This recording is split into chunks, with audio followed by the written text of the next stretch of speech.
Olá, o assunto do vídeo de hoje será sobre o resultado de medições diretas, sendo esses mencionando as variáveis. Esse assunto se relaciona à disciplina de Meteorologia da Universidade Federal dos Vales do Jequitinhonha e Mucuri, sendo o professor Danilo e os integrantes do grupo Aleph, Daniel e Anderson. Detalhando um pouco sobre os processos de medição,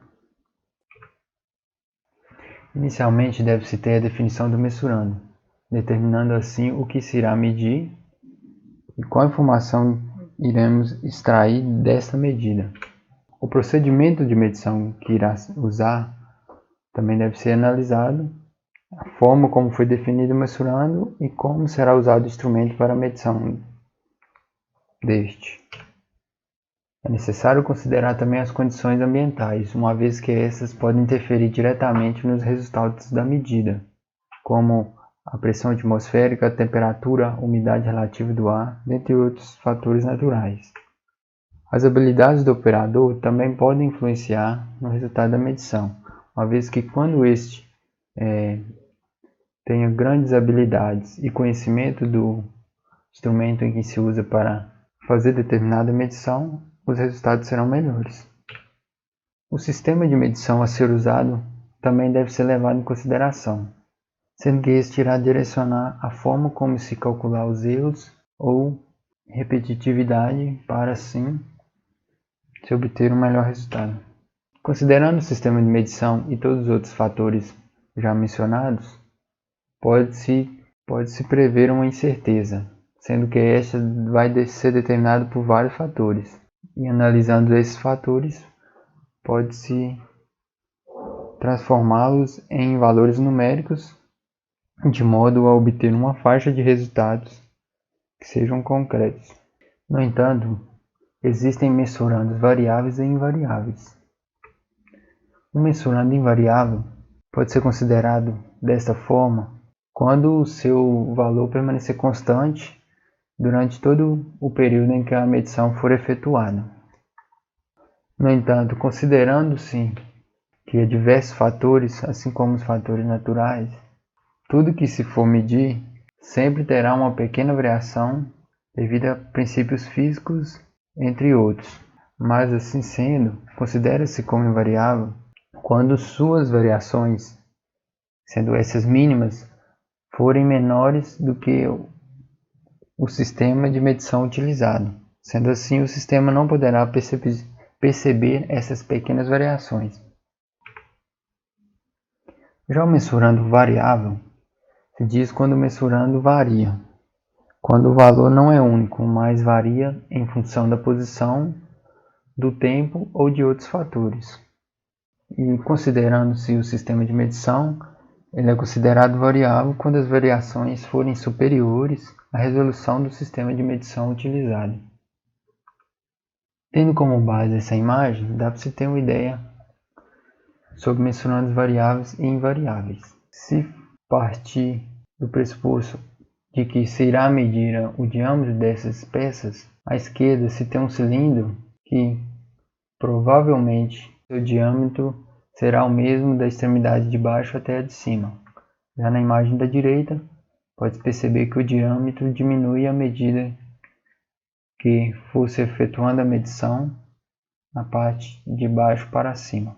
Mas mais à frente irá ser abordado esse tema com mais detalhes. Quando o mensurando é variável, suas medidas podem mudar dependendo da posição, tempo, temperatura, dentre outros fatores.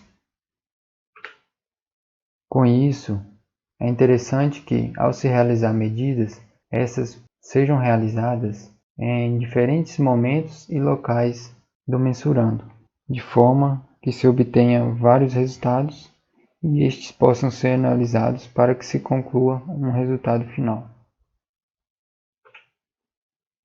De acordo com o livro-texto da matéria, como mostrado nessa imagem, o resultado de medição pode ser calculado com a média das N indicações disponíveis de cada medição efetuada, mais a correção do sistema de medição, mais ou menos o coeficiente de students para n menos 1 graus de liberdade, que multiplica U, que é a incerteza padrão calculada a partir das n indicações disponíveis.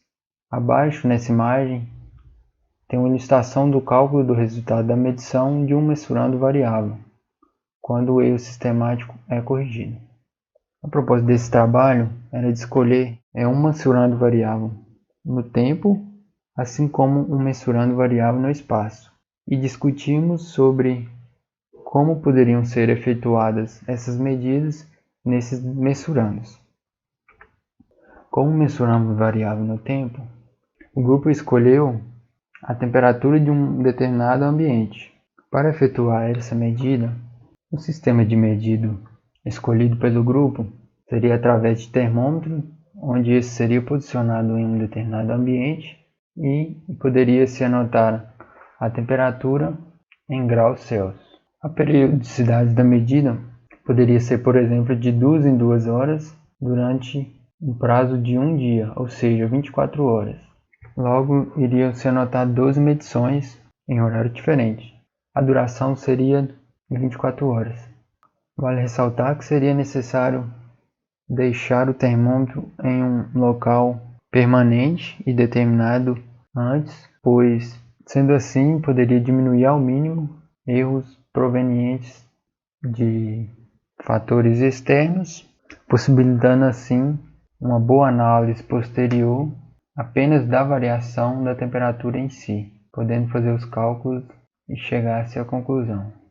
A importância da média para esse experimento seria para saber qual foi a média de temperatura no dia. Dessa forma, prever o comportamento de algo que depende da temperatura. Os valores máximos e mínimos também têm importância, uma vez que, sabendo eles e com os horários, pode-se saber qual foi a parte mais fria do dia ou a parte mais quente, e quando de interesse de quem se mede, poderá-se ter conclusões para efetuar, e quando de conhecimento será de grande importância, uma vez que muitos procedimentos, por exemplo, em indústrias, necessitam muito de uma temperatura, uma faixa de temperatura específica para a realização de tarefas.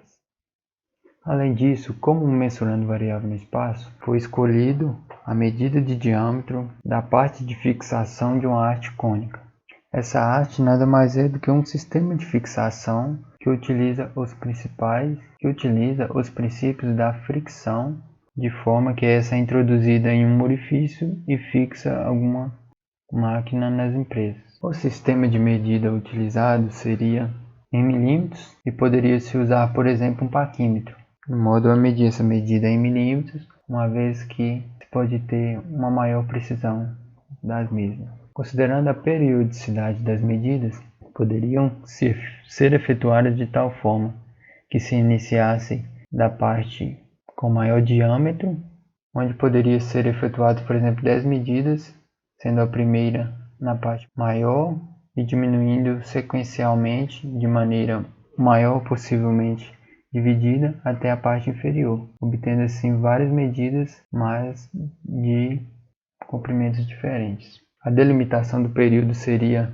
as extremidades maiores e menores da haste, e algumas informações relevantes para essa medida seria o bom posicionamento do paquímetro, sendo isso uma característica de um bom operador que saberá manuseá-lo, sendo que este ficará de forma perpendicular à medida da haste. A média, valores máximos e mínimos, serão de grande interesse, por exemplo, para a indústria ou quem for fabricar a peça, uma vez que, tendo essas medidas, saberá-se se essa peça será interessante para tal orifício, sabendo o máximo e o mínimo ou a média, de forma que essa não fique frouxa no final do seu uso. Esse foi o assunto do vídeo.